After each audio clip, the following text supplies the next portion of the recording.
agrees to give a written statement to investigators. The magnitude of this offense, what they did, and the seriousness, it didn't seem to have an effect on him one way or the other. According to Lionel Simpson, his brother came to him 2 weeks before the crime. Danielle had a plan to break into Mrs. Davidson's home and steal whatever they could, and then to steal her vehicle and hopefully sell it out of town somewhere to a chop shop and make what money they could. Lionel admits to investigators he was involved in the murder, but he says he had nothing to do with putting Mrs. Davidson in the river. He did it, no, she did it, he did it. It's just everybody finger pointing in different directions. Nobody really wants to take responsibility of who actually put Miss Davidson in the river. They each say the other one did it.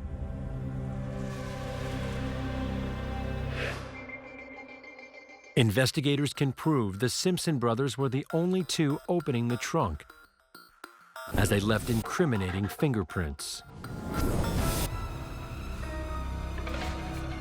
They were there and either opened the trunk or closed it. Investigators now have enough evidence and information to bring murder charges. It became apparent that all four parties If you move at all, I will kill you. were involved in the death of Geraldine Davidson. Each of them was subsequently charged also, capital murder. Psychiatrist Dr. David Self is asked by the state to evaluate Danielle Simpson. He appeared almost childlike at times, where the facts that emerged about this offense clearly indicated that he was quite capable of extraordinary cruelty and heinous behavior. Dr. Self diagnoses him as a psychopath. He was clearly without conscience, without the capacity for remorse and guilt, without the ability to empathically understand the feelings and sufferings of others, and failed to take responsibility for his own behavior pretty characteristically.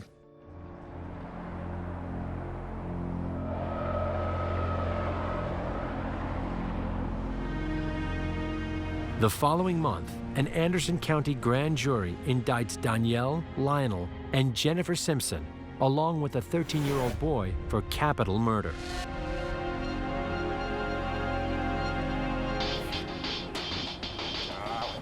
Now, wife turns on her husband as Danielle Simpson faces his own battle for survival. The state wants to execute him. But prosecutors receive a major setback. A judge rules that not a single word of one of the key confessions can be used in court. A ruling that might just let the killers get away with murder.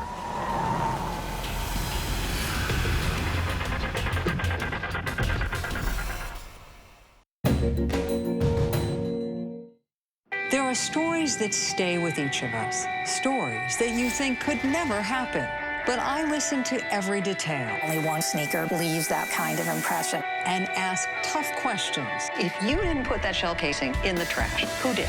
That's why this season, I'm taking you to the scene of the crime and coming face to face with the stories and people we won't forget.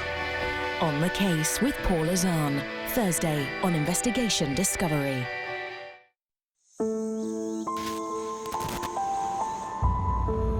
I was only 35. I was walking the dog. I was not expecting this. I was a good person. I was afraid. I was just waiting for a friend. I was just about to get married. I was in the wrong place. At the wrong time. The brand new series of I Was Murdered, tonight on Investigation Discovery. Some families seem so perfect, but no one ever imagines perfect families could ever commit perfect crimes. Brand new Blood Relatives, tonight on Investigation Discovery.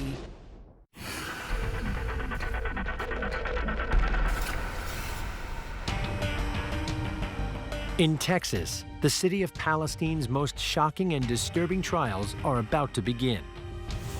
A young husband and wife and 2 teens are accused of brutally assaulting, kidnapping, and murdering 84-year-old Jerry Davidson. So we're going to tell the story just as if we were telling the story from that day of how she was brutally kidnapped and then finally murdered and dumped in the Neches River. Go ahead and rob this old lady. I'm talking like clean her for everything she's got, man, everything. In a plea deal, the 13-year-old boy agrees to testify against the others. We've struck a deal because I feel that he's the least culpable in this case. He pleads guilty as a juvenile to murder and receives a sentence that matches his age, 13 years. Jennifer and Lionel Simpson will be tried as adults, but since they were under 21 at the time of the murder, the death penalty is off the table. In a letter to his mother, Donyell Simpson accuses his wife of being the main instigator and even suggests she threw Jerry in the river while he sat in the car. Oh, let's just go on, man. Tripping. When he was saying that I put the lady in the river, that I drove the car, and I couldn't understand why he did that. It defies logic, because who was driving the train all day long? It was Danielle and then Lionel.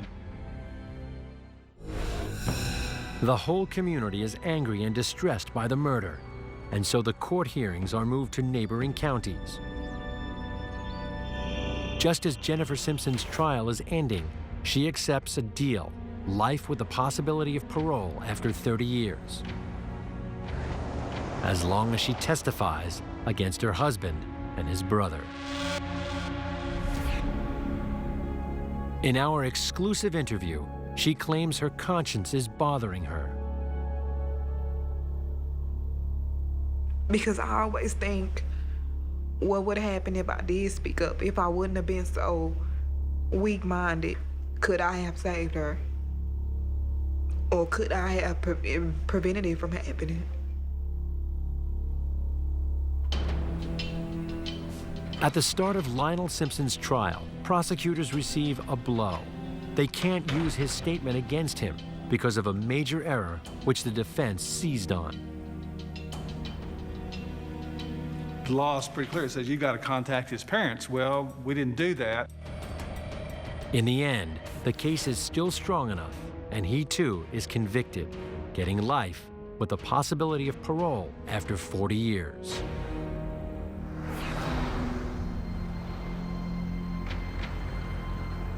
Psychiatrist Dr. David Self, who evaluated Donyell Simpson for the state, tells the jury he has a dangerous personality disorder. We undertake what's called risk assessment.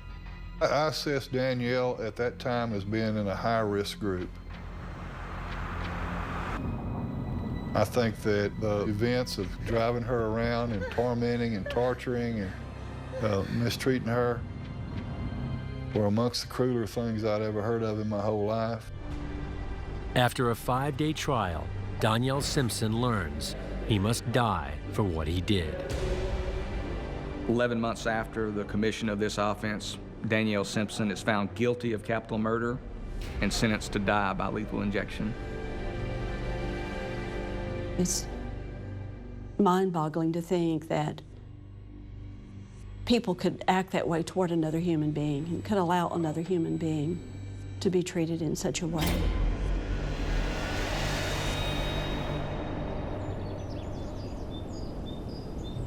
In November 2010, a decade after the vicious murder of Jerry Davidson, Donyell Simpson makes his final walk to the execution chamber. Paul Stone is there to cover the story. You enter a room, as they open the door, you're looking in a glass, and the condemned killer is on the gurney, strapped in. In many cases, capital murder defendants will make some type of apology to the victim's family and to the victim, Mr. Simpson made no such statement. I'ma miss y'all. I'm ready. I'm ready. And 9 minutes after the administration of those drugs, Mr. Simpson was pronounced dead. It didn't make me feel any better. I still remember my mother. I still know she was brutally murdered, slowly tortured and brutally murdered. But her assailant is now gone.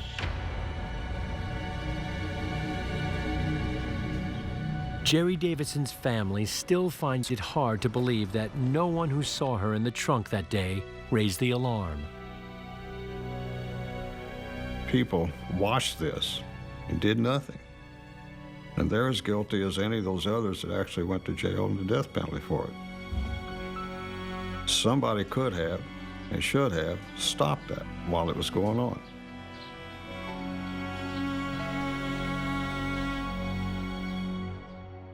In 2007, the youngest boy involved reaches his 21st birthday. He's released on parole for 7 years, due in part to the forgiving nature of Jerry Davidson's family. We could see some redemption, some good to come out of this young man's life. We just felt it was the right thing to do. Jennifer Simpson will be eligible for parole in 2030. She will be 47. If I can go back and change the hands of time, would have did something to prevent what happened. Because what happened to her was wrong, and I'm sorry. A new law is introduced in Texas in the memory of Geraldine Davidson. To witness a felony crime and not report it is now a criminal offense. Occasionally you run onto some behaviors that are just frankly very difficult to understand what would motivate somebody to behave in that fashion. And this was one of those cases. Yo, come on, let's roll. Let's go, let's go. When Lionel joined Danielle that infamous day, it became a wicked attraction with deadly intent. I believe that there was a synergistic effect, that the two of them together were capable of more violence than either one of them was alone. Love heals.